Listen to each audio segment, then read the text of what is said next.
Gepleýär Azatlyk Radiosu. Assalamu alaykum hormatly dinleyijiler. Eferde dünýä türkmenleri gepleşýümiz mikrofon öňünde Maksat Ataýew.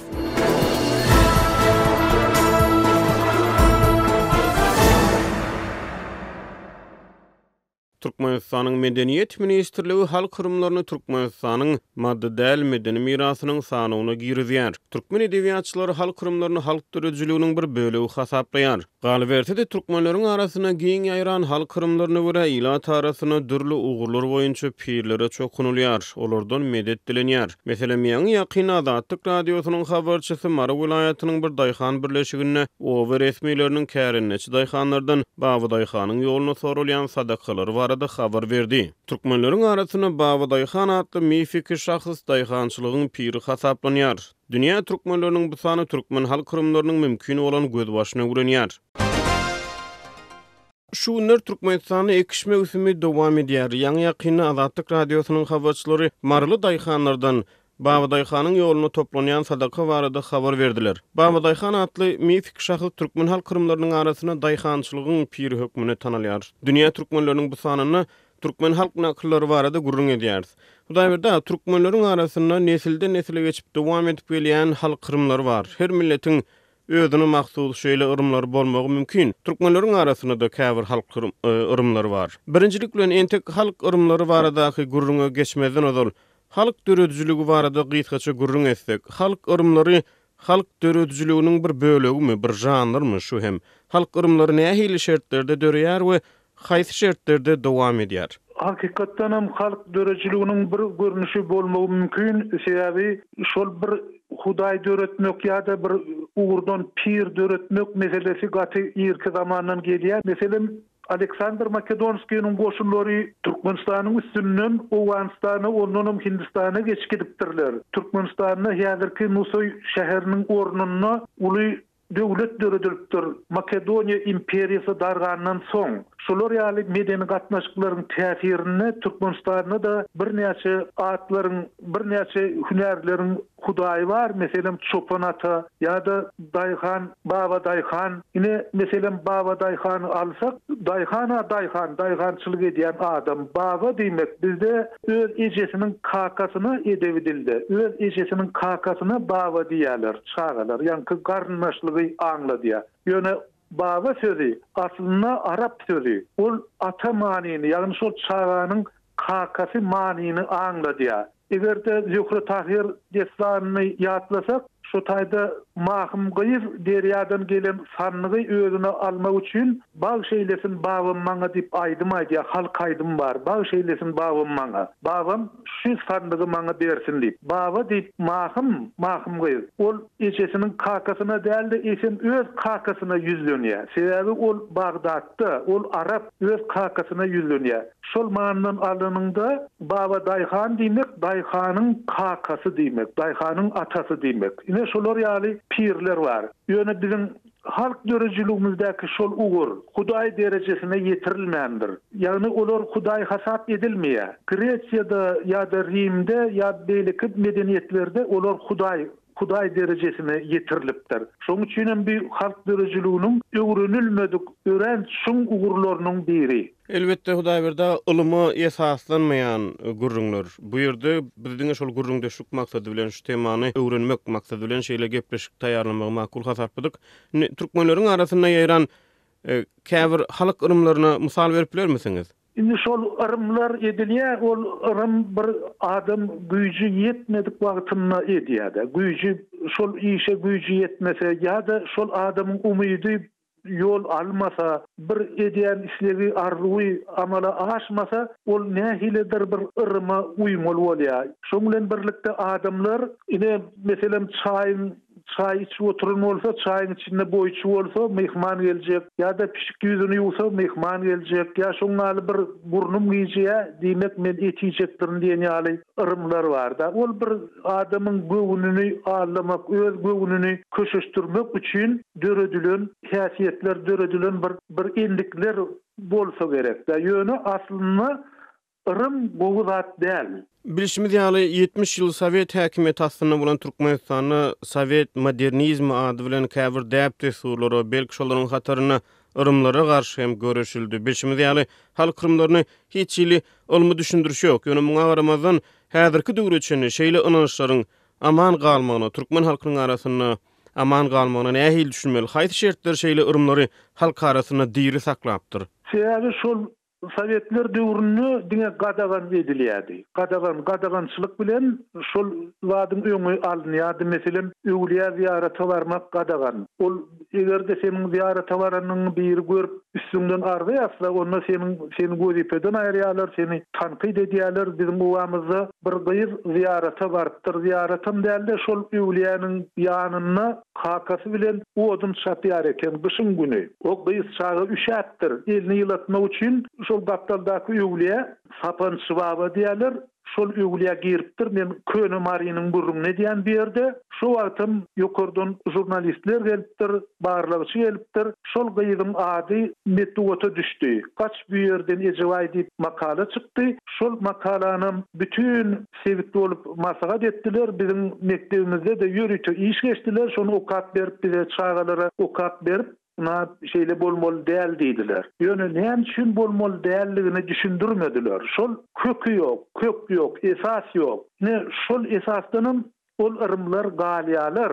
Ol ırım özünün ýaşamagyny dowam etdirýär. Egerde şoňa bir esas bolsa, ha meselem men Krit adasyna boldum. Şol adada hudaýlaryň hudaýy Zeus dünýä inipdir diýen riwayet we Grekleriň arasynda. Ýöne şol jilgelere geçmäni syýahatçylara ýol açypdyrlar. Ýörüte marşrutlar bar. Şol jilgeleri görmek üçin. Ýagny Zeus'yň doğulan yerini görmek üçin. O taýda hakykat ýüzünde hiç hili Zeus'yň doğulan yeri ýok. Ol durşuny mif riwayet, şu riwayeti sen ýöne gözüň bilen görýän, şonuň riwayetligini görýän. Ine şoňa bir esas ýok. Esas ýok. Bir meselem bir öwliýä, bir gonomçylyk. Ol nähili mukaddes, näme üçin mukaddes? Kim şonu şeýle mukaddes edipdir? Şol zatlar düşündirilmeýär. Diňe şoňa barmaly däl, şonu görmeli däl, şeýle gadagançylyklar bilen onuň öňüni aljak bolýarlar.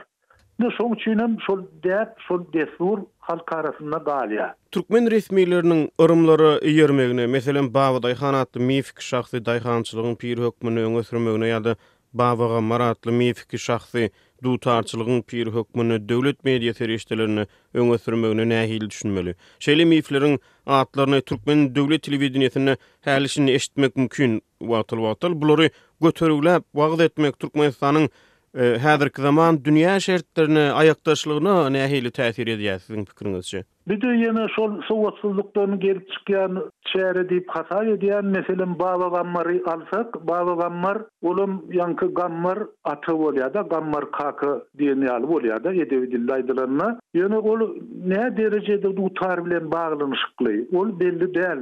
Türkmenistany öwrünen alymlar, dünýä belli sunugaty öwrenijler meselem Pugaçenkowa ýaly meşhur adamlar, Masson ýaly arheologlar, Türkmen fars sunugatynyň aýratynam dutaryň ellinizm medeniýetinden gelip çykanlygyny öňe sürýärler. Ellinizm medeniýeti. Belyaev şol pikirde, Uspensky şol pikirde, şolar ýaly adamlar başga çeşmeleri salyg berýärler. Baba Gammar salyg beren oklar. Ondan dutaryň beýleki görnüşleri bar. Meselem täjiklerde de dutar diýen saz gural bar. Özbeklerde de bar. Beýleki milletlerde de bar. Ýöne başga milletlerde onuň atlandyrylşy başga. Ýöne täjikde, özbekde olaram dutar diýerler. Ne ol çeşmeleri bilen oklar, çeşmeleri ýugrany oklar. Saz sunugaty boýunça bizim bir ýoldaşymyz Şahym Gulluýew diýerler. Ol Daşkentde doktorluk işini gördi. Öň ilmlaryň kandidatydy. Sunugat ilmlarynyň doktor boldy. Oňa Türkmenistandan iş bermediler. Ol Gazagystana gaýtdy. Gazagystanyň oňa professorluk derejesini berdiler. Oňa iş berdiler. Ine şolar ýaly bir ýektük kadr, ýektük bilermen, ýektük alim türkmeniň arasyndan ösüp ýetişýär. Ol alymy da diňleýän ýok. Gaýta ony ýurtdan çykaryp koýýarlar. Soňundan buna şol Baba Gammar ýa-da Babaday Han diýen ýaly mifiki şertlere ynanýarlar. Şonu öňe sürýärler. Ýöne ýeriň hasylyny Babaday Han derip bilmez. Onu diňe teknika, dine azap berip biler. Egerde Türkmenistan'ın önüm berýän esasy yerlerini, ekş yerlerini nazara tutsak, eýsem şo yerler şorlanmadan halas etjek adam hasyly döredip biler. Şol yerlerden az su bilen, azıcık su bilen hasyl alyp biljek adamlar bolşulugy hem bereketi döredip biler. Başka bir dilek ya da başka bir sadaka hiç zat edip bilmez. Daýberde aýyny halk arasynda saýlanyp alynan pirler bardy. Belki biraz kelam gurrun etsek. Meselem siz Tewratym okap gördüňiz ya İncilden hem habaryňyz bar. Kur'anym okap görensiňiz. Ähli kitaplaryndan deňeşdirileni türkmen halkynyň arasynda meselem Dawud peýgamber demirin ustaçylygyň piri hasaplanýar.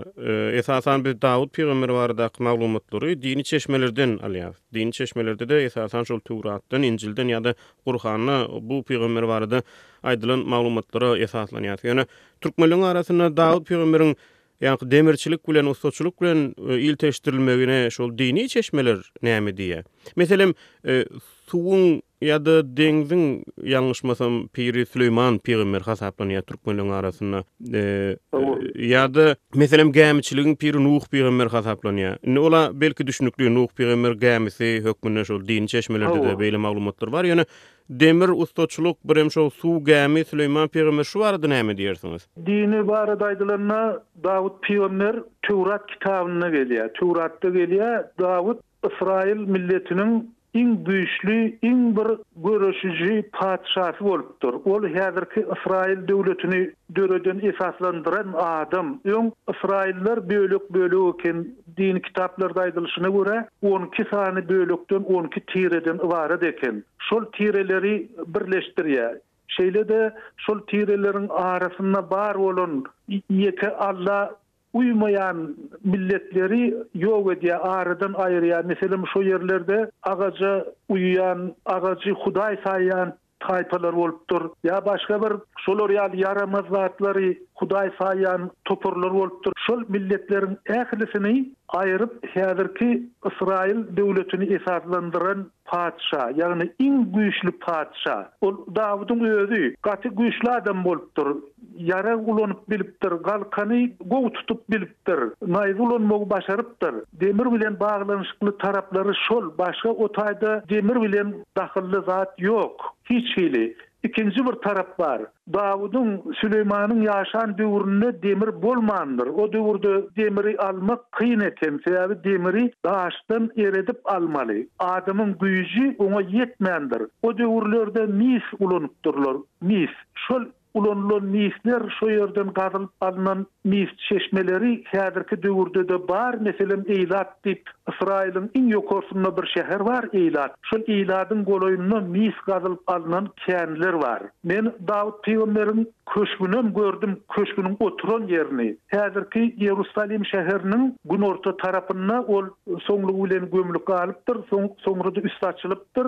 Şeýle bir gowy üstüne açypdyrlar. Ähli zatlar aýan edipdirler. Şoň bilen birlikde şol köşküň aşagynda köşkü suw bilen üçünep edýän guýy bar eken. Şol guýynyň ýüzündäki daş ýazgyda bar. Ol daş ýazgy häzir İstanbulyň arheologiýa muzeýinde saklanýar. Şol ýerni türkler basyp alanda şol daşy goparyp İstanbula getiripdirler. Men diýjek bolýan bu ýerde Dawud peýgamberiň demir bilen dahyly ýok. Sebäbi ol döwürde Dawydyň ýaşan döwründe demir işlenilmändir. Ýöne bilemok soň nähilidir bir ýol bilen bolandyr da belki de şonuň kılıç ulanmagy ýa galkyn ulanmagy bilen baglydyr ýa-da naýza bilen baglydyr. Şolar ýa bir sebäpler bardyr. Ol ulamy taýdan öwrenilse gowy bolar. Süleyman peýgamberim şoňaly. Süleyman peýgamber Dawydyň ogly, ol häzirki Ýerusalim şäherini gurduran adam, gurduran padşa. Şoň bilen birlikde de şol döwürde iň uzak döwre padşalyk eden adam. Iň uzak döwürde padşa bolýar. Ol ýöne Süleymanyň döwler gorkupdyr diýen bir rivayetler var. Ol Magtymullo da gelýär. Magtymullo bir 20 bolo ýerde Süleyman peýgamberiň ady geçýär. Magtymullo ýer gelen aýsak Süleyman peýgamberi gaty gowy görýär eken. Bir näçe gezek ýatlaýar. Hormatly dinleyijiler, dünýä türkmenläriniň bu sany hem tamam boldy. Ýene-de efir torkunlaryna duşuşýança hoş tag boluň.